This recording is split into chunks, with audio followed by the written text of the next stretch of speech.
12 days of Christmas. Tomorrow is the 12th day of Christmas. We call it the 12th night. But I do know that Christmas can be a difficult time. And I know that there are specific people in our congregation that really need to struggle with quite a bit. And so we're going to kind of do two sermons.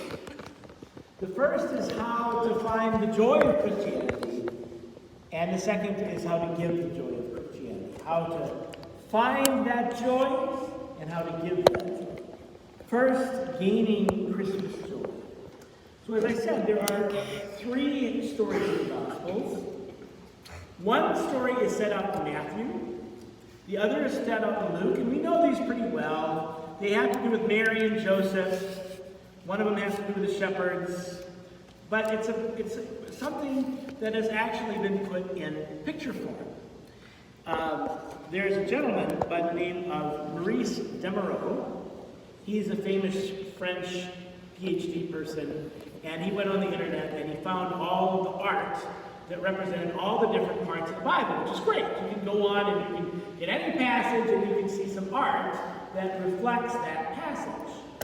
But the funny thing is if you look up John 1 through 18, you get nothing. There's absolutely nothing there.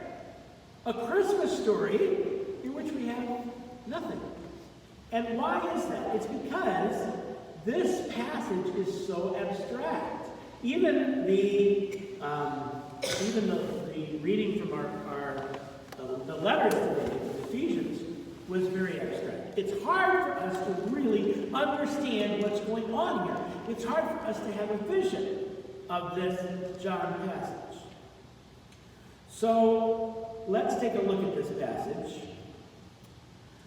The Christian religion is different than any other religion in the world, in that we are the only religion that believes that the created force, the thing that created all of heaven and earth and everything in it, actually came down to earth as a human being. Right? There's lots that believe in the created force, but they don't believe that he came down, that it became human. God became human. And not just human, but human just as you and I are human. There's lots of other religions that believe that there are many gods, and that they came down to earth, but when they were on earth, they acted like gods, like Zeus and all these kind of people. So we are the only one that really believes in this concept. And so that's why this passage, in many ways, is maybe even the most important passage of the whole Scriptures. Next to, God gave his only Son, whosoever believes in him, right? But that's exactly what's happening in this passage. It states, in the beginning was the Word became flesh. The Greek word here is logos, and from this word we get our word logic. And we have to realize that the early passages of Scripture, the ones in Luke and Matthew, those other Christmas stories, take place between 4 BC and 6 AD, right around 0. When does this passage take place? Does anyone know? This passage takes place before time began. It took place before the beginning of the world, before the beginning of the earth. It took place before Genesis 1. In the beginning was the Word. Right? Now we know the Genesis 1 passage. And God created the heavens and the earth. And the earth was void. And darkness was over the face of the deep. But before there was a void, before there was light at all, God existed. And he was this logos, this logic, this idea. Meaning we all have a mind. And it's as if the Scripture is saying this is what is happening. God's mind came into being. But not in time. It was a being. And it decided to create everything. So, the Christian religion is not like any other. Now, the doctrine that God became flesh is one of the central doctrines of the Christian faith. If you were a Roman Catholic for centuries, if you heard this phrase, in carno est, you would automatically bow. That Jesus, God, became incarnate. Martin Luther, who was Roman Catholic, said, if you truly believe that the Word became flesh, that the logic of the universe became a human being, that is powerful enough to drive demons and devils away from you. So it is an amazing thing. God comes into the midst of our lives in this amazing way. There was an African-American church in Chicago suburb, and there was such a loud and boisterous worship on display at this African-American church that neighbors complained. They complained about the lights, and they complained about the noise. It seemed to be happening 7 days a week. So the neighbors started to petition the city and said, something's got to be done. We've got to have a curfew because it's too much noise coming from there. And the petition was circulating around in the neighborhood, and it came to a Jewish man in the neighborhood, and he was asked, would you sign this? Obviously, you believe in the Messiah. And the man responded, well, yes, I do. I believe in the Messiah, that the Messiah is coming. But I'm not going to sign your petition. Why not? He was asked by this bewildered petitioner. Because, the Jewish man said, if I believed what those people believed, that the Messiah, the Savior of the world, had come, I'd be noisier than they are. And that is our problem. This is an amazing thing that has happened. It is earth-shaking. But we read it like it is the ingredients on the back of a cereal box. In the beginning was the Word, en arche logos. In the beginning was the Word. Verse 14, and the Word became flesh and lived among us, and we have seen his glory, the glory as of the Father's only Son, full of grace and truth. This concept of grace is the word charitas in the Greek, and it means a gift, gracious love. And it is the only section in the Gospel of John in which he uses this word. Normally, when he's talking about grace, he uses agape, but here he uses this specific word grace. Grace always means gift. You don't work for it, you didn't earn it, you didn't deserve it. And that's what we're being given. And not only that, we're being given truth. The fact that we lived by lies up until now, and now the truth has come. John goes on to say, in him was life, and the light that was the light of all people, the light that shines in the darkness. And I know that for some of you it has been difficult. For you, it's been a lot of darkness. Maybe you've struggled in some way. Maybe it's been a health issue or a family issue. And you need to know that there is light that can and does shine into your darkness, that the darkness cannot overcome. And sometimes, when we're in the midst of the darkness, or we feel the darkness, we can't believe that. But that is exactly what is being said here, that God came down to earth, and he was exactly the way you and I are.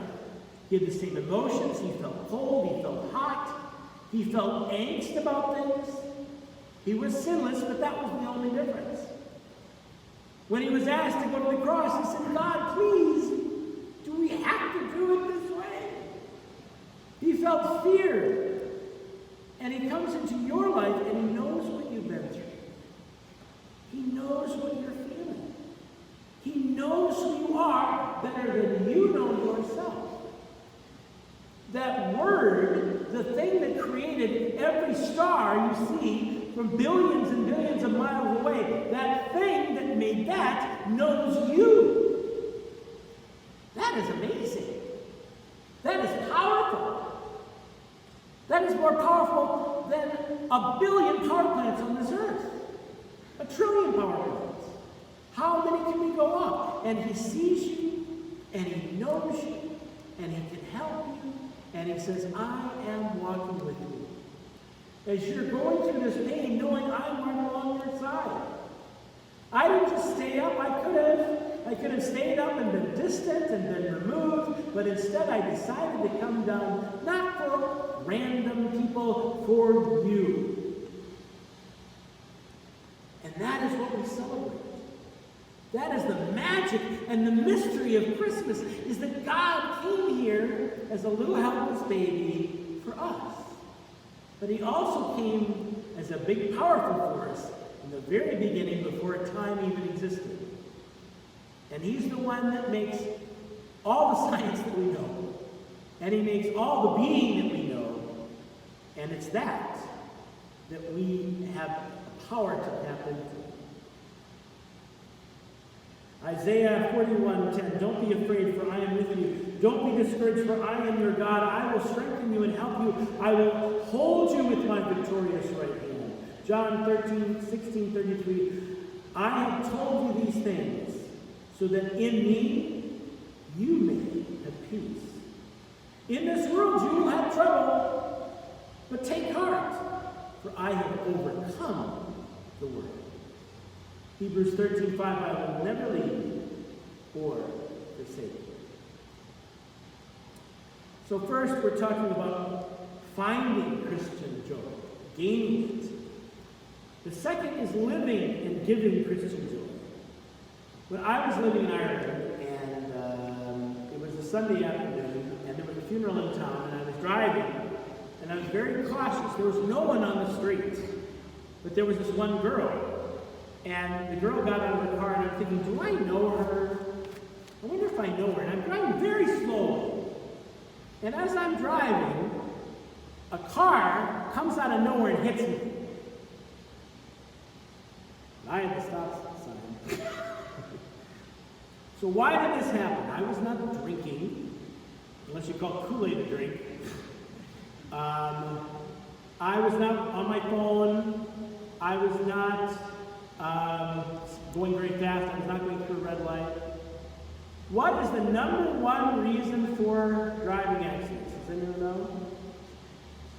The number one reason for driving accidents is looking the wrong way. Seems pretty simple. Right? What do? Left, right, left. If you only look left, you're obviously going to miss what's going to come. Some people call it distracted driving. Right? If you're not looking where you're supposed to. I was not even going 5 miles an hour when I got hit. But it was a bit of a shock. And it was a car wreck. And I know that some of you have had car wrecks in your life. Maybe you're having a car wreck now. And you turn and you wonder, what do I need to do? Well, the clue here, the clue of how to gain Christian joy to others, is right in our good friend John the Baptist. We've been visiting with him. We've talked about him. Now we're back to him. John the Baptist, and here is what it says there. There was a man who was sent from God. His name was John. He came as a witness to testify concerning that light, so that through him all men might believe. So the purpose of John was to be a witness. Not a witness like in a court, but a witness to who Jesus was. Right in the Jordan River. When I was growing up, do you hear that? I don't know what that is. We're getting radio interference. When I was growing up in Milwaukee, they had a place called Candy Cane Lane. And this is where everyone really overdid themselves with the lights. Okay? It was an amazing place, and people would go out and they'd have coffee and so forth, and everyone would really enjoy the lights. So, but right at the beginning of this road, there was a guy with two like, it was kind of like an airplane thing, and he had these two bright lights, and he would wave people in so they would know which way to go. So what was that person's job? That person's job was simply to point. Point the way. Point the way to Candy Cane Lane, where you can enjoy the lights. And that is exactly what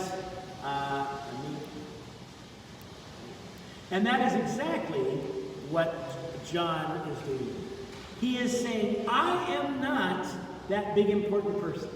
I am not God who has come in flesh. But there is somebody who has. In fact, his sandals I'm not even worthy to untie. And the funny thing, I told you that there was no picture in the gentleman's thing when you pulled down John 1 through 18. But a really good picture that you might could put there is a picture of John the Baptist pointing. The famous picture of John the Baptist pointing at the cross, and that's what he's doing. And in our lives, when we see people that are suffering, when they're going through times of trouble or pain, sometimes all we can do is point to the cross. Sometimes all we can do is say that it's not me, it's not us, but it's Jesus who knows what you're going through. And that is a very powerful thing. And witnessing is not easy. Telling people about how God has impacted your life, pointing to Christ, is not easy. It doesn't just come up in a casual conversation. So I found a story that might help us. It's about Bobby. Bobby was a special needs kid. He was just bright enough to remain in a regular classroom, but he was still noticeably different.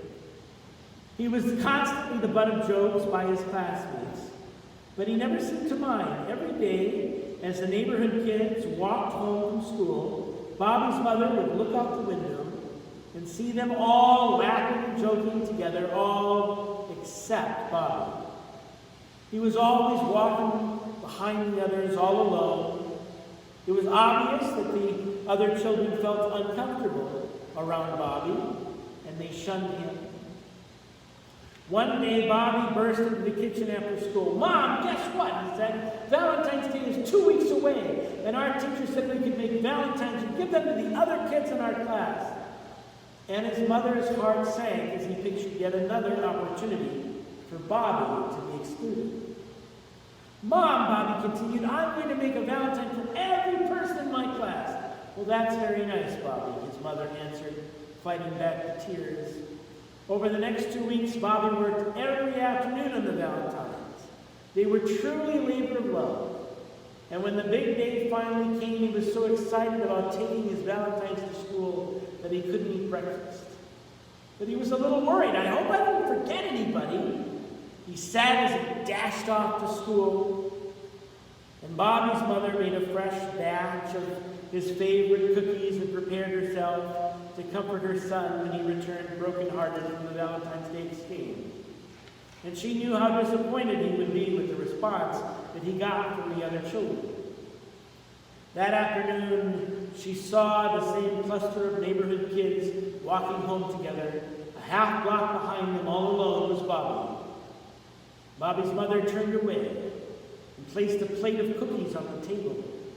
Much to her surprise, Bobby came through the door with a huge smile on his face. "What is it, Bobby?" she asked. "How did it go?" With a shout of pure joy, Bobby said, "Guess what, Mom? I didn't forget a single kid." Now, it's hard to do to be a Bobby. It's not easy to be a Bobby, to take whatever comes at me and be happy and glad that you are giving to somebody else. But if anything can be a testimony to who Christ is, if anybody can be that person pointing to Christ, it's you. Through Jesus living in you can give you the courage and the ability to take whatever life throws at you and be good anyway. That is a challenge. That is difficult. But that is what the Christmas message is asking us to do, and is reminding us that God, the source of all life in the universe, has come down, become human, and now he is inside of you as a Christian. He is the one that's motivating you. He is the one that's driving you. And he is the one that can rescue you from wherever you are. that is a powerful thing. Let us pray.